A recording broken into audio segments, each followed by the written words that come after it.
Ok, salut tout le monde, bienvenue. Aujourd'hui ne vous inquiétez pas, on va pas parler enlèvement alien, enfin pas vraiment, vous allez voir ça.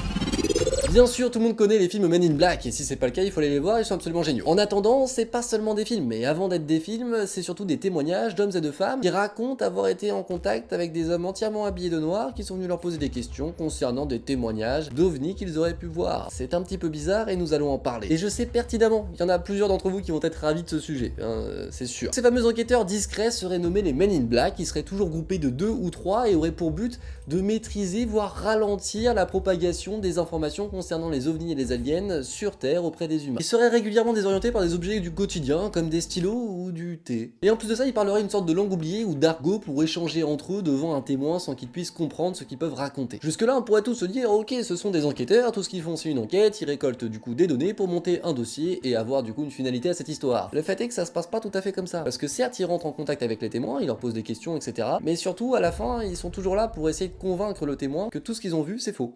Voilà, une soucoupe volante, ça n'existe pas. Un alien, pouf, encore moins. Ouais, c'est un peu bizarre, hein. Puis ça vous rappelle pas un film? Eh bien, normalement, si. C'est normal parce que d'abord, c'est le fil rouge de la vidéo, et ensuite parce que le film a été basé sur cette fameuse théorie américaine. Et on va essayer d'en détailler un petit peu plus les propos de cette fameuse théorie de par les témoignages des gens. Donc allons-y directement. D'ailleurs, croyez-moi, il y a absolument beaucoup de témoignages, du coup, je vais en citer que quelques-uns. Et si vous voulez pas me croire, bah libre à vous, vous pouvez aussi faire vos propres recherches et vous allez voir qu'il y en a vraiment beaucoup.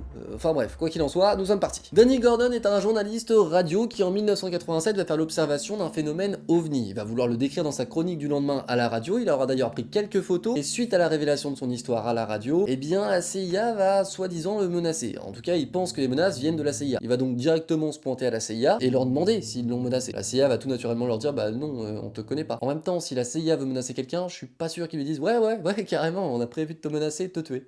Oh bah tu sais, c'est dans les projets, c'est le mois prochain là, c'est noté. Pour le moment, absolument aucun lien avec nos fameux Men in Black. Sauf que vous en doutez, quelques jours après, 2 hommes habillés complètement en noir vont venir le voir. Et là, ils vont lui demander simplement de lui expliquer son récit et voir les quelques photos qu'il a pu prendre. Selon Danny, les photos auraient disparu après que les hommes aient voulu les voir.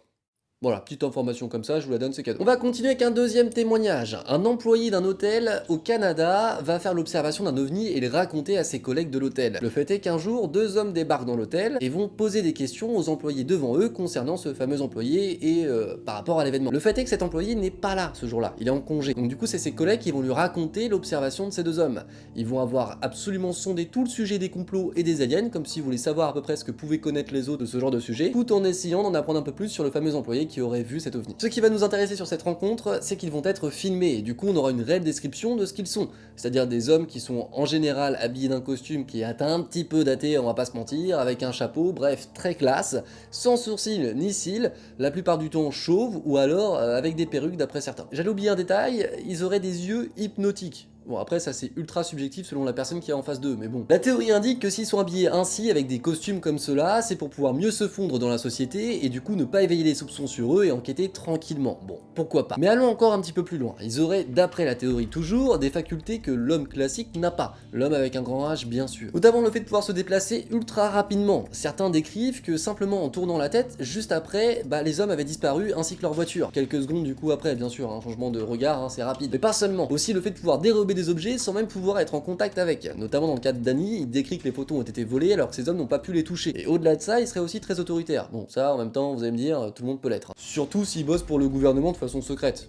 Faut avouer que ça doit peut-être leur donner un petit côté un peu plus autoritaire que d'habitude. Ok, stop 2 petites secondes, vous savez comment fonctionne YouTube, un petit like, un petit commentaire, n'hésitez surtout pas à vous abonner, ça donnera beaucoup de force, je vous remercie et je vous laisse avec la suite de la vidéo. Le prochain témoignage m'a beaucoup intéressé, c'est celui de Terry, une femme qui enquête sur le pseudo-atterrissage d'un ovni sur Terre. Le fait est qu'elle aura découvert des choses, elle appelle son copain en lui disant bah écoute, viens me rejoindre à tel bar, on va en discuter.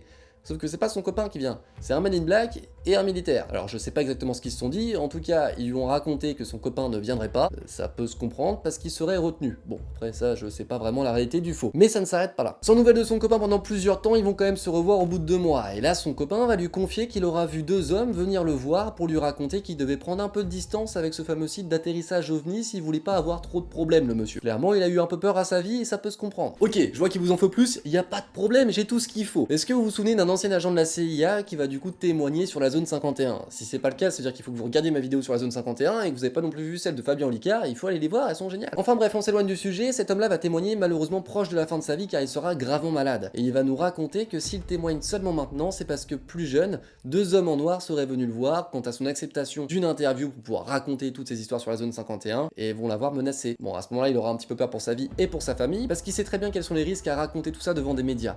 Du coup, il ne va rien dire et attendre un petit peu plus tard pour faire son témoignage, au moment où, d'après lui, il n'aurait absolument plus peur des représailles, étant donné que de toute façon, la fin est inévitable due à la maladie.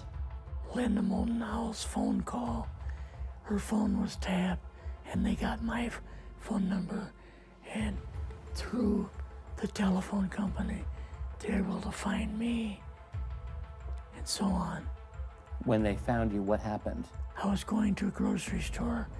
2 guys in a black suits come out of a black Lincoln town car and came over to see me. And they told me that I better not publish anything or talk to Linda about any more things.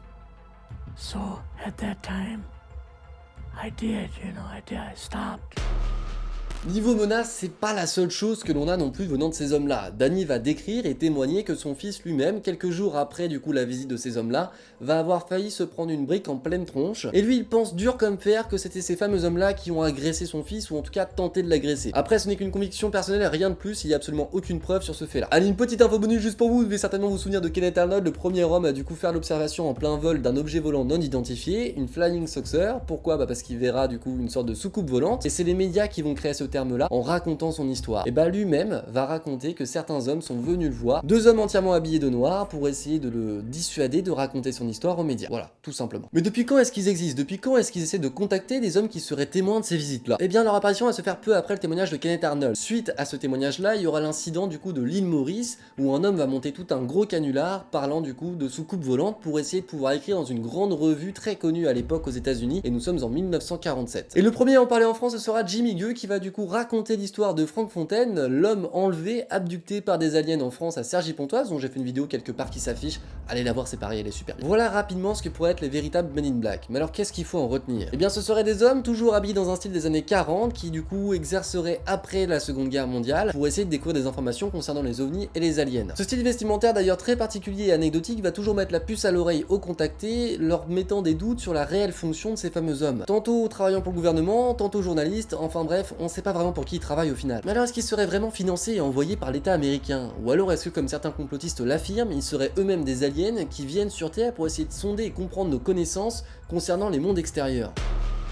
Ok, maintenant je vais faire redescendre un petit peu le suspense et vous expliquer mon avis ainsi que les réels faits que nous avons autour de tout ça. Le premier à en parler sera Gray Parker dans les années 1953. C'est un auteur de science-fiction qui va écrire un livre nommé « Ils en savent trop sur les soucoupes volantes ». Il écrit ce livre-là en se basant sur des fictions écrites par des personnes qui sont passionnées d'ufologie, donc des personnes qui adorent les ovnis et les phénomènes aliens. Alors, est-ce que ces Men in Black pourraient être une fiction complètement créée et inventée par eux? C'est pas improbable. Je ne sais pas vraiment vous dire s'ils existent vraiment ou pas. Quoi qu'il en soit, il serait pas complètement dingue d'imaginer qu'une quelconque institution qu'elle soit ait envoyé des hommes pour aller voir les personnes qui auraient été témoins d'une sorte de contact extraterrestre ou d'une arrivée d'un vaisseau quelque part sur la planète. D'ailleurs, ça apporte le sujet de Blue Book sur la table, cette fameuse commission américaine qui va être chargée de faire des recherches sur les ovnis et du coup les phénomènes aliens à partir de 1952, donc après-guerre. Mais ça, je vous promets qu'on en reparlera bientôt en vidéo. En attendant, le fait que ça puisse être des aliens, ça je ne peux clairement pas vous l'affirmer, ni même vous le prouver, j'ai aucune preuve ou trace de quoi que ce soit qui pourrait me permettre de penser ça. Pour moi, ce serait plutôt des enquêteurs absolument classiques et plutôt banals qui viendraient faire une enquête auprès des gens, peut-être avec une attitude un petit peu déconcertante pour justement tester la véracité des propos des gens. Et puis peut-être que finalement ces témoins se sont tous mis d'accord à partir d'un récit qu'ils auraient lu concernant les Men in Black et qu'après ils ont considéré que c'était le meilleur moyen pour eux de pouvoir faire un petit peu de bruit dans la presse et de se faire un petit peu mousser. C'est pas impossible non plus, ne mettons pas cette hypothèse complètement de côté. Donc si vous voulez clairement mon avis, pour moi c'est effectivement des enquêteurs qui pourraient exister, de là imaginer que ce seraient des enquêteurs avec des compétences aliens ou en tout cas qui viendraient d'ailleurs de la Terre,